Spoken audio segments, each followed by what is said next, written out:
Assalamualaikum warahmatullahi wabarakatuh. Apa kabar semuanya? Semoga dalam lindungan Allah Subhanahu wa Ta'ala. Kali ini Mimin akan membagikan kisah Nabi Idris alaihi salam menyaksikan surga dan neraka tanpa mengalami kematian. Kisah ini dikutip dari detikhikmah.com. Nabi Idris alaihi salam adalah nabi kedua sekaligus keturunan keenam dari Adam alaihi salam. Ia merupakan anak laki-laki dari Kabil dan Iklimah. Idris alaihi salam dikenal dengan pribadinya yang cerdas. Nabi Idris alaihi salam memiliki kekuatan fisik hebat dan ilmu pengetahuan yang luas. Selain itu, ia juga dianugerahi mukjizat untuk mengunjungi surga dan neraka. Kala itu, Idris alaihi salam didatangi oleh malaikat Israel yang menyamar sebagai laki-laki tampan atas izin Allah Subhanahu wa Ta'ala. Kedatangan malaikat maut itu bukan untuk mencabut nyawa Nabi Idris alaihi salam. Ia hadir untuk bertamu karena kagum akan sosok Idris alaihi salam yang ahli ibadah dan selalu berzikir kepada Allah Subhanahu wa Ta'ala. Singkat cerita, Nabi Idris alaihi salam menanyakan siapa sebenarnya lelaki tampan yang mengunjunginya.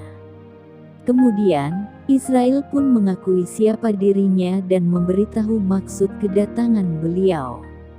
Lalu, Idris alaihi salam mengajukan sebuah permintaan, yaitu ingin mengetahui bagaimana surga dan neraka. Ini dilakukan agar dirinya mengingat azab Allah Subhanahu wa Ta'ala. Malaikat Israel lalu meminta izin kepada Allah Subhanahu wa Ta'ala untuk membawa Idris alaihi salam ke neraka. Permintaan tersebut dikabulkan oleh Allah Subhanahu wa Ta'ala. Sebelum sampai di neraka, Nabi Idris alaihi salam tiba-tiba pingsan menyaksikan malaikat penjaga neraka yang sangat menakutkan. Di sana para malaikat menyeret dan menyiksa manusia-manusia yang tidak menaati perintah Allah Subhanahu wa Ta'ala semasa hidupnya. Tak sanggup menyaksikan berbagai siksaan yang mengerikan, Nabi Idris alaihi salam sampai mengatakan tidak ada pemandangan yang lebih mengerikan dibanding dengan dahsyatnya api neraka. Api tersebut berkobar-kobar dengan bunyi gemuruh yang mengerikan.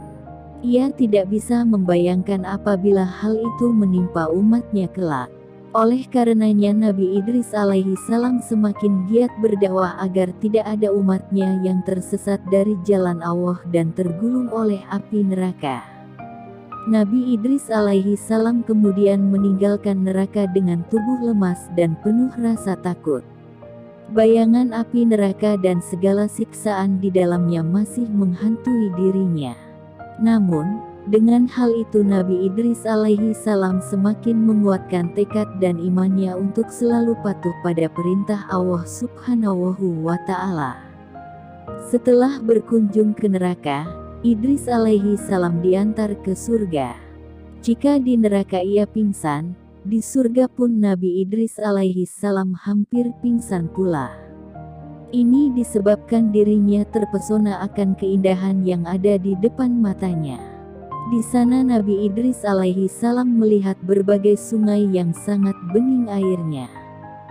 Di pinggir-pinggirnya, ada sejumlah pohon yang bagian batangnya terbuat dari emas dan perak. Selain itu, Nabi Idris alaihi salam juga menyaksikan istana-istana yang disediakan bagi penghuni surga. Sepanjang mata memandang, sang Nabi menemui begitu banyak pohon yang menghasilkan buah-buahan segar, ranum dan harum. Puas berkeliling, malaikat Israel mengajak Idris alaihi salam pulang ke bumi. Namun, beliau enggan pulang. Sang malaikat lalu memberi peringatan. Kamu boleh tinggal di sini setelah kiamat nanti. Setelah semua amal ibadah dihisap oleh Allah Subhanahu wa Ta'ala, barulah kamu bisa menghuni surga bersama para nabi dan orang beriman lainnya, ujarnya. Mulanya, Nabi Idris alaihi salam tidak ingin meninggalkan surga. Namun, pada akhirnya ia mengangguk dan bertekad akan selalu beribadah kepada Allah sampai pada hari kiamat tiba. Nabi Idris alaihi salam menjadi satu-satunya nabi yang menghuni surga, tepatnya di langit keempat tanpa mengalami kematian. Waktu diangkat ke tempat itu, Nabi Idris alaihi salam berusia 82 tahun. Kelak, ketika Rasulullah Shallallahu alaihi wasallam melakukan Miraj ke langit menghadap Allah bersama malaikat Jibril bertemu dengan Nabi Idris alaihi salam. Rasulullah menghampiri Nabi Idris alaihi salam dan singgah sejenak sebelum akhirnya naik ke langit paling atas. Nabi SAW bersabda dalam sebuah hadits yang artinya, "Gerbang telah terbuka, dan ketika aku pergi ke surga keempat, di sana aku melihat Idris. Jibril berkata kepadaku, ini adalah Idris, berilah ia salammu. Maka, aku mengucapkan salam kepadanya, dan ia mengucapkan, selamat datang, wahai saudaraku yang alim dan nabi yang solih, sebagai balasan salamnya kepadaku." Hadis riwayat Bukhari. Wallahu a'lam bishawab. Demikian yang bisa kami sampaikan. Semoga bermanfaat. Sekian. Wassalamualaikum warahmatullahi wabarakatuh.